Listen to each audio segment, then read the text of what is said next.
Hello students, आपका मेरे channel smart study में स्वागत है। स्टूडेंट्स, आज हम शिक्षा निदेशालय की तरफ से दी जाने वाली कार्यपत्रक नंबर 20 करेंगे, जो कि क्लास 6 की है और विषय है विज्ञान। ये वर्कशीट 9 दिसंबर 2020 की है। तो आइए शुरू करते हैं आज की वर्कशीट शुरू करने से पहले प्लीज़ मेरे चैनल को सब्सक्राइब कर दीजिए। तो आइए देखते हैं आज की वर्कशीट, विद्युत तथा परिपथ। देखिए, ये किस चीज़ का साइन है बेटा? खतरा। जब भी ऐसा कोई साइन आपको दिखे तो उसके आसपास आपको बिल्कुल भी नहीं जाना है। चेतावनी, किसी भी विद्युत स्विच या यंत्र गीले शरीर से नहीं छूना चाहिए। तो बेटा, किसी भी अगर विद्युत बिजली से रिलेटेड कोई भी यंत्र है, स्विच है, तो आपको उसको कभी भी गीले हाथों से, गीले शरीर से नहीं छूना है। किसी भी विद्युत तार नंगे हाथों से नहीं छूना चाहिए। किसी भी अगर कोई आपको तार दिख रहा है आपके घर में बिजली का, तो उसको आपको अपने हाथों से उसे नहीं छूना है। कभी भी पतंग विद्युत तारों के पास नहीं उड़ाना चाहिए। कभी भी आपको पतंग अगर आप पतंग उड़ा रहे हो तो पहले तो पतंग बहुत सावधानी पूर्वक उड़ाना चाहिए, और उसको भी ये ध्यान रखना चाहिए कि जो विद्युत की तारें हैं वो उनके पास में ना जाए। कभी भी विद्युत खंबा और ट्रांसफार्मर को नहीं छूना चाहिए। जो विद्युत खंबे आपको सड़क पर दिखाई देते हैं, जो ट्रांसफार्मर दिखाई देते हैं, उनको कभी भी नहीं छूना चाहिए। बल्ब को तभी बदलिए जब स्विच बंद हो और बल्ब ठंडा हो। तो देखो बेटा, अभी आप छोटे हो तो आपको बल्ब भी अभी नहीं बदलना, लेकिन जब आप बड़े हो जाओगे तब आप बल्ब बदलोगे।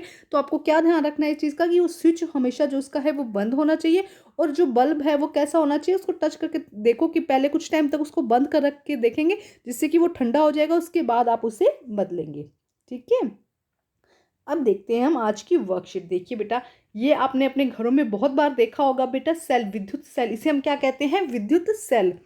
यंत्र जो रासायनिक ऊर्जा को विद्युत ऊर्जा में बदलता है। तो देखो, विद्युत सेल क्या होता है बेटा? ये रासायनिक ऊर्जा को, इसके अंदर केमिकल होते हैं, रसायन होते हैं, जो क्या करता है, उसको विद्युत ऊर्जा में बदलता है। सभी विद्युत सेलों में दो सिरे होते हैं, जिनमें एक धनात्मक सिरा और दूसरा ऋणात्मक सिरा होता है। तो देखो, आपने जब कभी सेल देखा होगा तो उसमें एक तरफ प्लस का निशान होता है और एक तरफ माइनस का निशान होता है। तो प्लस वाला सिरा क्या होता है? धनात्मक सिरा होता है, और माइनस वाला क्या होता है? ऋणात्मक सिरा होता है। तो क्या कहा गया है कि विद्युत सेल के दो सिरे होते हैं, जिसमें से एक धनात्मक सिरा और दूसरा ऋणात्मक सिरा होता है। ठीक है। और इसमें क्या होता है? इसके अंदर रसायन भरा होता है, जो क्या करता है? रासायनिक ऊर्जा को विद्युत ऊर्जा में परिवर्तित कर देता है। अब आगे देखते हैं बेटा, ये भी आप लोगों ने जरूर देखा होगा अपने घरों में। इसे हम बैटरी कहते हैं। इसे क्या कहा जाता है? बैटरी। जो भी हमने पहले देखा उसे हम सेल कहते हैं, और इसे हम क्या कहते हैं? बैटरी।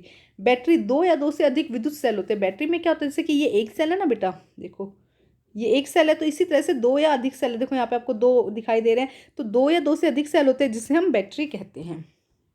अब देखिए, ये क्या है बेटा? बल्ब। ये आप सबने अपने घरों में देखा होगा। इसे हम क्या कहते हैं? बल्ब। बल्ब क्या करता है? यंत्र जो विद्युत ऊर्जा को प्रकाश ऊर्जा में बदलता है। ये यंत्र, बल्ब को क्या कहते हैं कि यह वो यंत्र है जो क्या करता है? विद्युत ऊर्जा को प्रकाश ऊर्जा में बदलता है।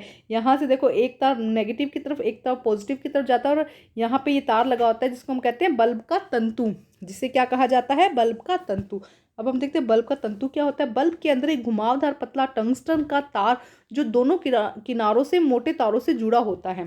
तो यहाँ पे ध्यान से देखते हैं बेटा, देखो यहाँ पे एक, ये दो तार जा रहे हैं, और यहाँ जाके एक तार इस तरह से घूम जाता है ना। तो ये तार किसका बना होता है? टंगस्टन का। ये एक टंगस्टन का तार होता है, जो दोनों किनारों से मोटे तारों से जुड़ा होता है। इसे हम क्या कहते हैं? बल्ब का तंतु। और बल्ब क्या है बेटा? जो विद्युत ऊर्जा को प्रकाश ऊर्जा में परिवर्तित करता है। तो अभी तक हमने देखा, सेल के बारे में देखा, बैटरी के बारे में देखा, और बल्ब के बारे में देखा। आइए आगे देखते हैं विद्युत अवयव के चिन्ह। अब हम देखते हैं विद्युत अवयव के चिन्ह। देखिए, तार। अब आगे की वर्कशीट में बेटा हम परिपथ बनाना सीखेंगे कि कैसे एक परिपथ बनाया जाता है। तो देखिए, अब जब भी आप बिजली का कुछ काम करते हैं तो आपको तार की ज़रूरत होती है। तो तार के लिए हम सिंबल्स यूज़ करते हैं, चिन्हों का यूज़ करते हैं, क्योंकि अब हम हर बार बल्ब बनाएंगे या बैटरी बनाएंगे, इस तरह सेल बनाएंगे, तो हमारे लिए बहुत मुश्किल हो जाएगा।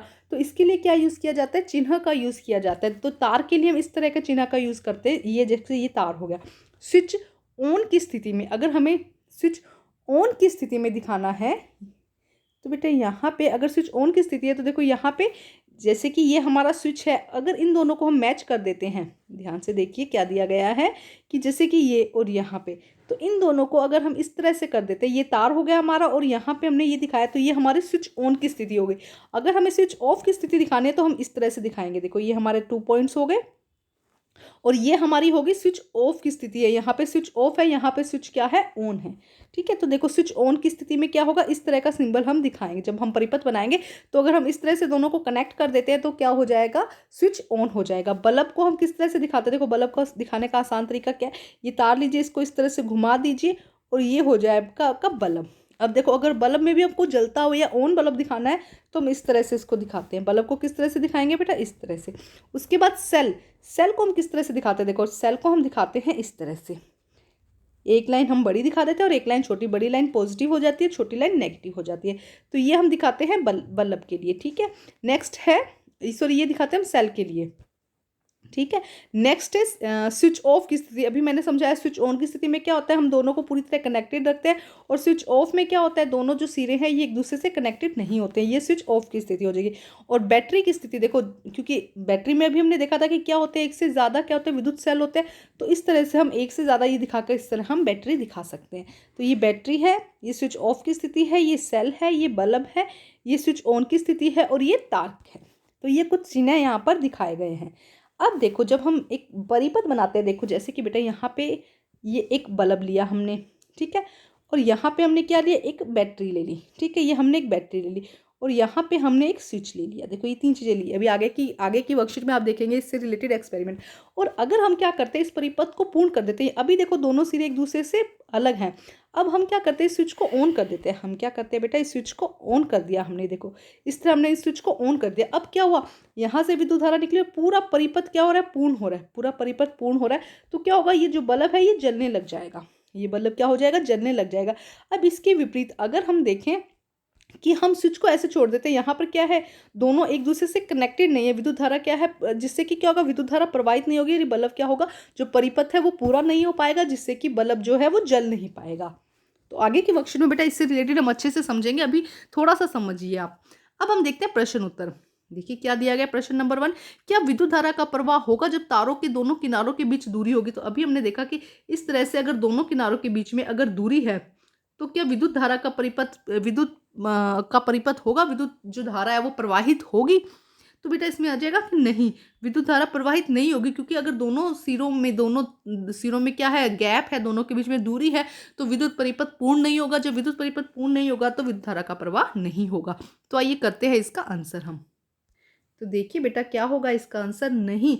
जब तारों के दोनों सिरों के बीच दूरी होगी तो विद्युत परिपथ पूर्ण नहीं होता। अगर देखो हमने कहा था कि अगर दोनों सिरों के बीच में क्या है, दूरी है, तो विद्युत परिपथ पूर्ण नहीं होगा। और जब तक विद्युत परिपथ पूर्ण नहीं होता है तब तक विद्युत धारा का प्रवाह नहीं होता है। तो क्या होगा, विद्युत जो बल्ब है वो नहीं जलेगा जब तक कि विद्युत धारा का पूर्ण प्रवाह नहीं होगा। अगर यहाँ से शुरू हुआ तो यहाँ तक अगर नहीं पहुँचता तो विद्युत धारा का प्रवाह नहीं होता है।